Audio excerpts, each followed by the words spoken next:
दीदी जी तो हमारे का चुप चुप करावत करावत हई दिन दशा देखावे लगनी। हाँ सवा महीना ओकरा अइला हो गइला नैन वाली दुल्हन बिया उ काम धाम ना करी त के करी हम करी। हैं अपना मने अइनी मछरी गइनी धोवे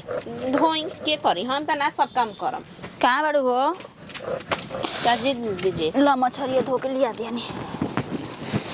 ये सब बतिया कहतनी तो रउआ हम नजरिया में बाउर हो जातनी। हां ई बताई कि ओकरा काम करे के चाहिए चौकी ई चूल्हा चक्की के त हमनी के काम करतनी जा ये हमनी के ओकरा के कपार पर चढ़ावते नु बनी जा। ए कनिया जाए द तोहरा के बोलतनी त कहती है कि होइसे ना होइसे उनका के बोलतनी त कहती होइसे ना होइसे तब कनिया के न तोई के बोलब ना उनई के बोलब ठीक जैसे बुझाता वैसन कर जा। हमारा में नु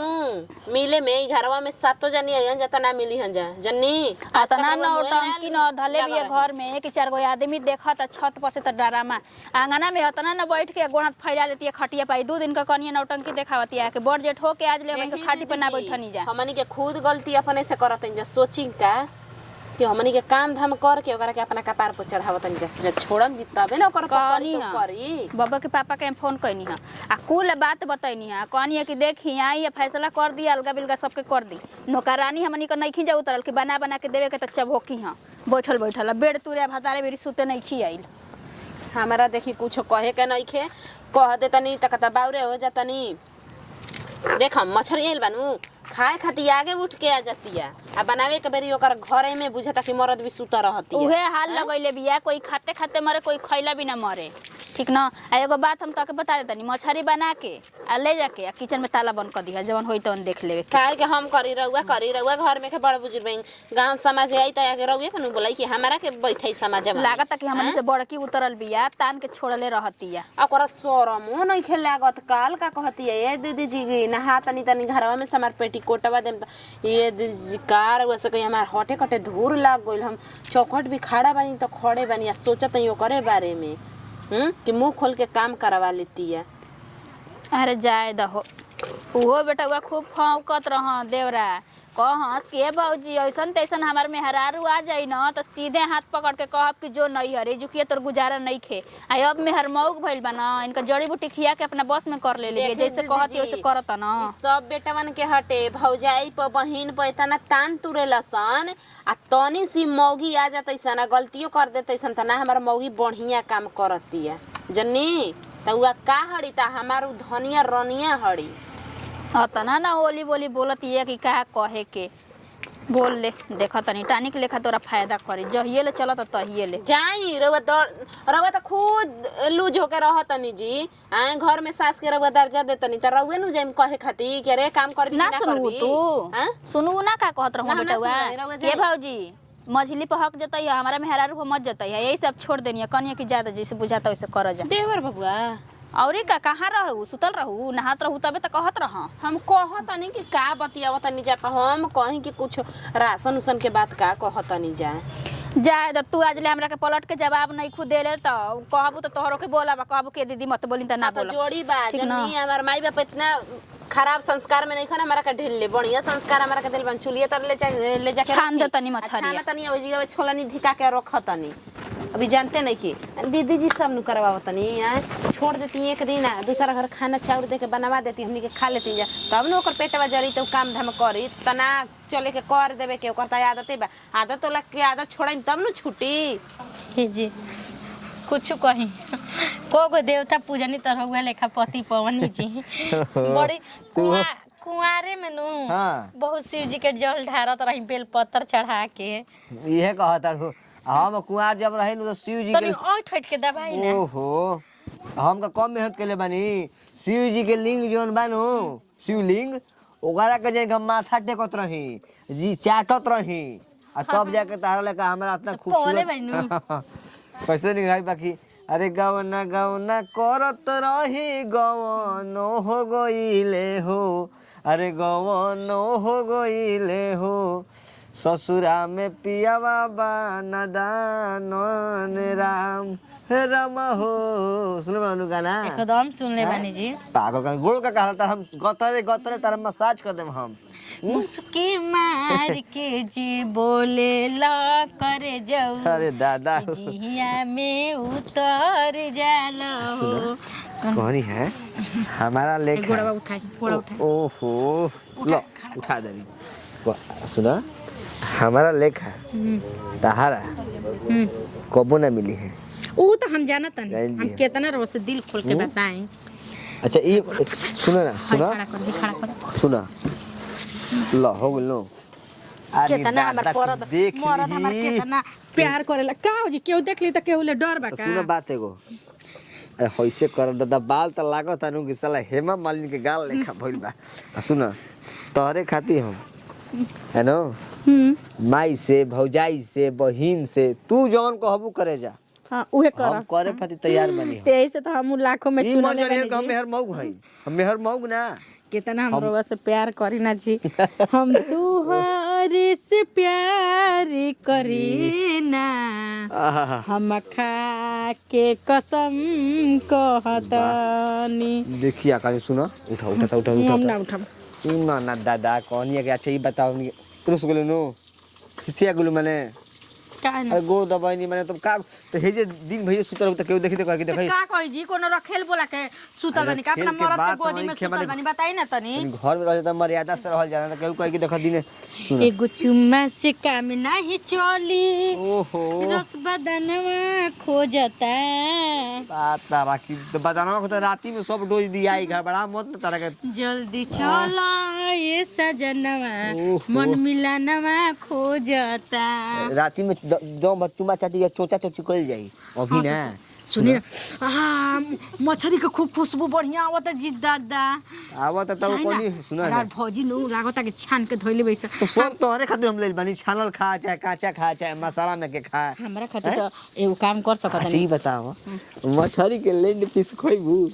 लेंड पीस मछरी के होला के मुर्गा के होला आय हो मुर्गा के अच्छा मुर्गा के काले बनू होते होते जाने का हल्दी लगा के खिलाओ बिरतन सो कहना से ले लो भाई लेंड पीस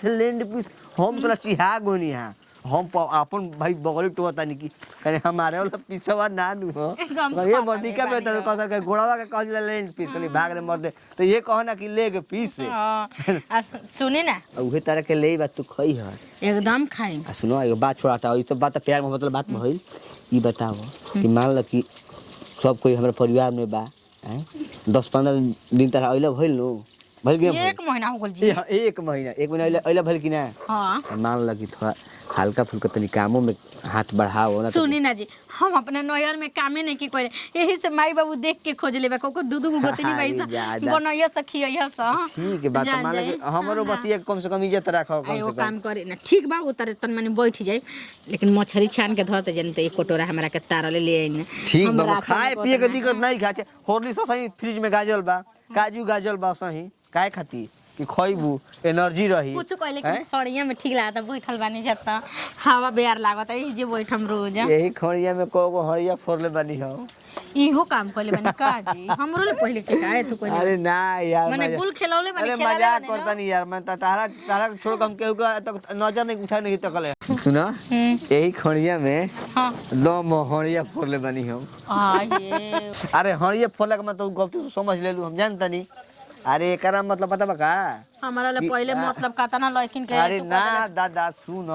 अरे पहले यही में भोज भात होत रहे दारू चलत रहे हांडी मीट बनावत रहे जा उहे एक हांडी मीट बने तो एगो हड़िया फोड़ दी जा तो करे कहता नहीं कि हड़िया में हड़िया फोड़े रही जा तो आपका तू सोचल कि माने हौ हांडी फूटे वाला हो देखी ना राज भौजी मछरिया बनैली खुशबू बर्दाश्त नहीं के होत मन करता बर्दाश्त नहीं करो तो सुन लो जन बात कर मैंने ध्यान रखी है कम से कम नहीं तो अपना मन से भाभी जी दी है क दी है क दी अतनो करत रहबो नो तो ई ना कहियो सनु कि देख कम चोर बिया देह चोर बिया ठीक है नो ठीक एगो चुमा दे दम अम्बा चुमा से खाली काम चले ठीक बा जाता है नो मछली लो तनी ए जे रहे नो ए जी बनी ए जे रहो तू ए जे दादा हो दादा मेहरारू ऐसा मिलल बिया दादा ना खाई पी जल्दी लेके हम आई। आओ तो बस लेके आओ तनी करे जा कुछ कह तनी कि भौजाई संगे हाथ बटाई मिलजुल के करवाई अंगूरी पर ना नचा देनी नु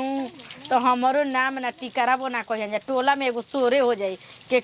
टिकारा बोआइल बे के जिला हिलौले बिया अभी हमरा के का समझत है 56 छुरी हनी जैसे नैहर हिलौले बनी वैसे ससुरो हिलाई जा तनी बना के आ ए बार छोटकी ना करी न ताला बंद त एबार हम ही करब एकदम डाई के रख देले बिया गांव में ही रहल दुसवार कइले बिया कहीं जा तनी गांव टोला में तो सब कोई कहता का हो तोहर छोटकी गोतनी तो सबके एगो अंगूरी पर नचावतिया आ जियल दुसवार कइले बिया ई सबतिया जहिया से आइल बिया घर में उतना ना किचकिच होता आ कि अब का बताई बताव हम कनी के जाय दे आई ना तो कम से कम घर में का दोनों गोड़ी मिल के करिया सब हम बहरी के करब ई काहे के करी आइल बिया राजा महाराजा का बेटी सीना तान के चलतिया हाँ तो हम अपना बाप के बेटी हैं तोहरा के ना नचा दीहनी तो कहिया कि का कहत रहली एबार बिना खइले तोहरा के मुंह आई गम कइले बड़ू ए भौजी देखी ह अरे दादा हो ना मेहर मौग लेखा ई माने तू माने कतना बढ़िया तरह भौजाई कहनी तू मेहर मऊ कहताड़ू सुन ना एक बात कि ना दाग देबा बहिने मुंहमा समझला कि ए भैया दाग द हमरा के दाग द बढ़िया बा हमारी ना तरकुल बोलती है गाड़ी में घुस गई अरे छोड़ो ना दादा कौन काम खाती है नहीं सुने ना ए भौजी हो दना दुगो पिसावा ललाइल बड़ा के तार में हररुआ ललाइल दा मांगो ती एक तनी खाए खाती मर जा हम तो चाहत नहीं कि बिना खइले मर जा तू तो मैंने कहा है तू तो दूसरा का बेटी है लेकिन तू तो एक घर के सदस्य ना होगा हो तो हरे डांटे बोले के ना चाहिए कि हरे हम जाई बड़ी तो बोला नहीं है ना आपको ये बतिया सिखावत रही कहनी कि कामो कहानी को तो कहती कि अच्छा ये बताई कि हमारा हमारा रीति रिवाज हमारा घरे का कि जब तक नाखून के नेपाली ना छुट्टी रहता तो काम ना कल जाला छूटल नहीं खे कहाँ छूटल बा रोज लगा लेती है कहती है कि छूटते नहीं ना ये भौजी देखो आगे तो बैठल बानी एक वाले अब ललके रंग लगैले बिया और सही सलामत बा ना बाबूआ जी तारा की जाओ कह दे कि बना के खा ले टूट उट नहीं खे गइल के जो कि नौकरानी नहीं खिसे लागत कोनो घाटा ना हो जाला बना के दे दे खा पहले के मैंने को सुना कि 100 महीना पूरा होत रही तो हो जाए कम से कम बिना सास ससुर के बाड़ी तो मजल बड़ी जैसे मन करता वैसे रहतड़ी द निकाल हटाई के संति जनतो नहीं खा हमरा कहिए उठा के मुंह पे गिरा दे का है माने हम माने हम आन गांव के का है तो ऐसा हमरा से व्यवहार चिन्हत करता नहीं कि के आव तू ना नो ना ठीक बा खा लो अपने बनाओ अपने खा भाई माने हम कुछ ना है ये नो ना देबू ए हमरा माथा दर्द करता ठीक तो बा दो एगो पिसावा नहीं खे ठीक बा खा तो निकाल है मैं एगो सही का एकदम टाई के रख देले बना उ सही तो खेलवाड़ी जब से आइल भी तब से अरे एगो दो ना अच्छे छोड़ा का एगो निकाल दे एगो दारा में मत देखावा जाना तुम के जानतो नहीं खा जा बढ़िया के बढ़िया खराबो का खराबो है का ना बम को तो हूं मच दे बाबा इने दवाई खेले बड़ू का तू बम के वाला ए दीदी अभी मछरिया ना भइल कबे से हमर लास्ट तक कोवा ना मुंह से दीदी कहती है ए दादा हां दे ना दीदी बाबरे मुंह बा हां अभी दादा की का करत नहीं बाबू हवा ऐसे कहने को होता नहीं ई का तू करता रे भौजी नया कोने अभी अरे ने बैठा ना तू हम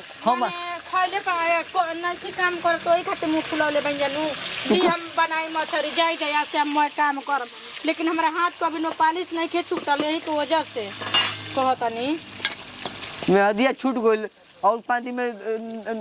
नेपाल सब छूट जाई तारे फिर सुते खातिर ना बेड तुरे खातिर तार बाप में यही खातिर शादी बियाह कइले बा विदाई कइले बा जा दीदी हम ना सुतम रवे सब यहां के अपना भीरी सुताई जा हम ना सुतम ताए बिना मरद के का बानी जा मनी को सब कहा की बात कहत मैंने सूते पड़े के बात मैंने तनिको तनी संभाल के बोला कैसे का बोला तनी भौजी हां तो लजे डार नहीं खे लजाइए नहीं खे रुक रे तनी तरा जा दे तू हो तो एकदम पिलियन लेखा लुभकल बड़े आहो तारा नैहर में मिलल है कि ना कि राक्षस समाइल बा पेटवा में ए जी ए भौजी काहे से बात कहता नहिए में तो सब चीज मिलेला आए भाव से खोजे श्रद्धा भाव तो नहिए में भातारो मिल जाई तो लोग काहे बियाह करेला अब मिलल होई ना रे हां हां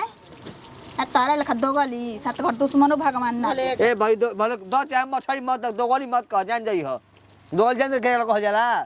जन दूगो इंसान के कोई होखे ना साल भर में 6वें महीना में हरारू के कंपटीशन लड़त कंपटीशन खेतनी माने कह तू हमरा के देखे रे जॉर्ज मेरे तारा माई करे हां अरे देखी है रे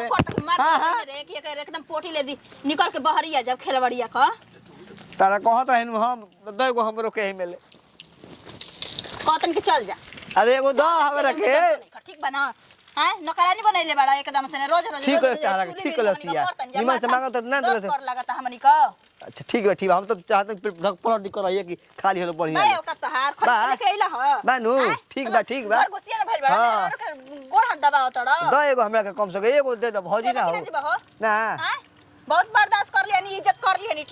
ठीक बा ठीक बा आज मैंने डाटा तनु वो अपना जी मंगी है ना बाजार से मांगे लोग देवर जी हमरा के हौ ला दी हई नंबर के ला दी हौ नंबर के नु तब तक हम नंबर लवता नहीं नंबर मांगे नहीं हो का? हमर मोर ना ना कहलू देखे जी दीदी आखिर हिस्सा पर सब परिवार के मछरी आइल बटे कि नहीं के आइल बताई रोबिन उ कमा कने प्यार से दे देती तम छीन के काहे खातिर ले जेती तू प्यार से काम हम कह दे तू